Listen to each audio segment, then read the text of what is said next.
Hi, it's Rachel G, and this is the fifth video in the series that I am calling Getting Emotionally Naked. And my first four videos I recorded as audio only, but I've decided that here on in it feels right to continue doing this with me on video. So let me begin with the fifth video.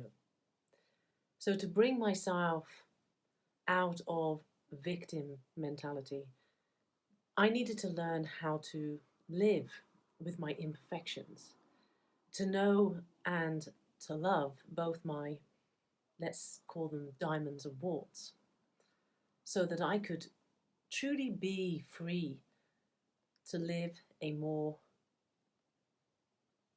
joyful life, to be more in a joyful state. And doing inner work has taught me how courageous and strong I really am, and that I don't have to be afraid of my feelings. Emotions, you see, they are teachers.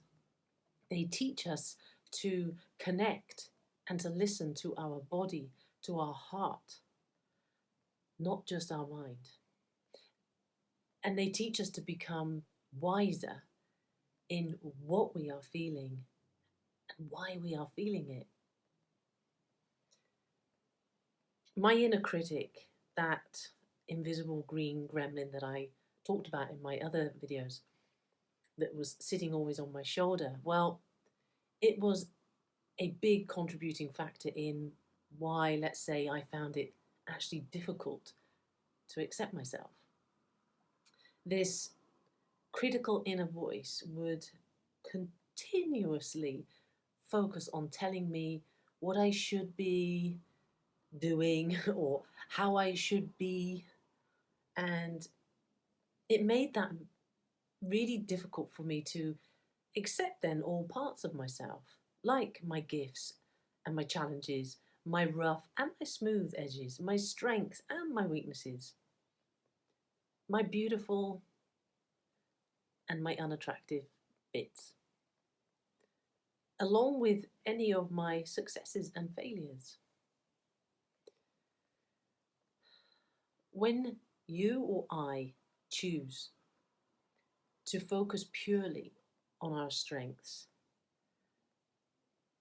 what we are just reasonably good at, then what we run the risk of is actually developing an overinflated sense of self. And that doesn't support us in then developing the other, let's call it less mature side of ourselves. And, you know, equally, if we focus only on weaknesses, what we are less good at, then we risk developing a low sense of self that impacts us to function less effectively and not allowing our strengths to shine.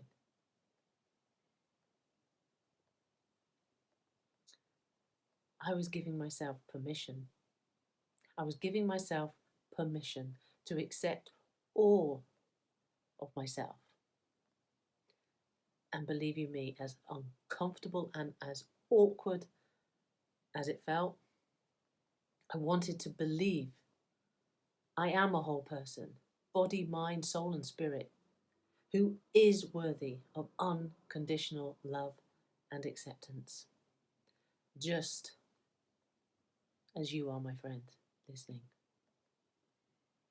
You and I, we've grown up in a society that encourages the ego self to be dominant. And it teaches us to measure our worth by our achievements and by our possessions. And because of this, then, I regularly compared myself to others, which for all intents and purposes really is a debilitating dis-ease, because it's rooted in the limiting belief of not feeling enough. And not feeling enough, well, this is my deepest limiting belief that really does have large roots rooted in, buried deep. It was a belief, or is a belief, that feeds on my fear of no matter how hard I try, it will never be enough. I will never be good enough. And so that was a weed in my psyche that was in desperate need of attention. There was always going to be someone who I feel is smarter, richer, prettier, more successful, thinner than myself. And I was ready to acknowledge and accept this. And I'm happy to say that I have. I accept that we live in a competitive culture, a culture that encourages us to feel a need to be special or above average.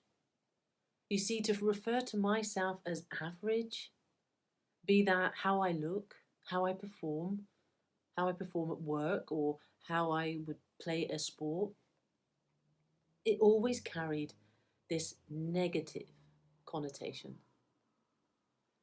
And I must say, even for some people, that may even go as far as to say it's an insult to call someone average.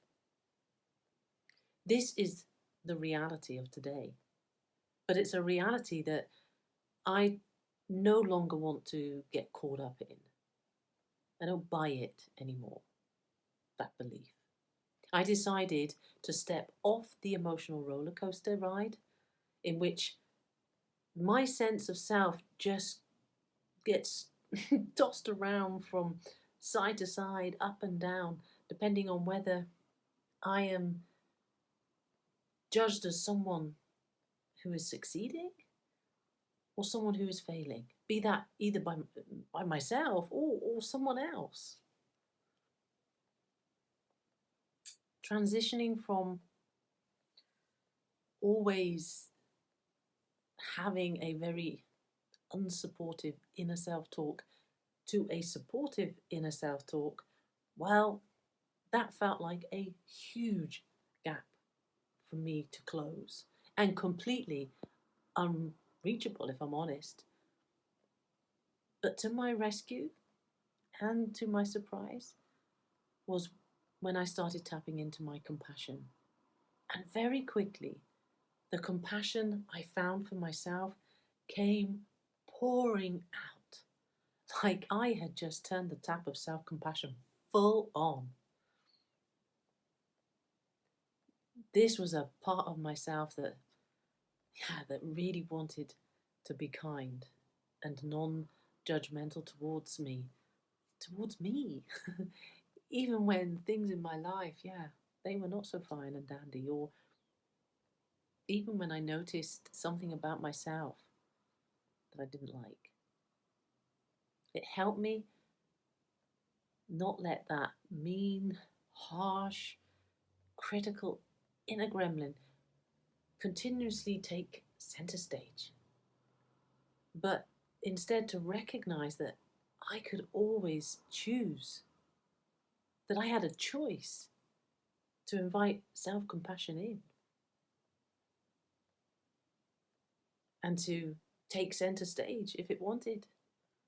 This part of me allowed me to see and feel that being human is being imperfect. And that helped me feel more connected to myself and others, even when experiencing failure or some form of suffering.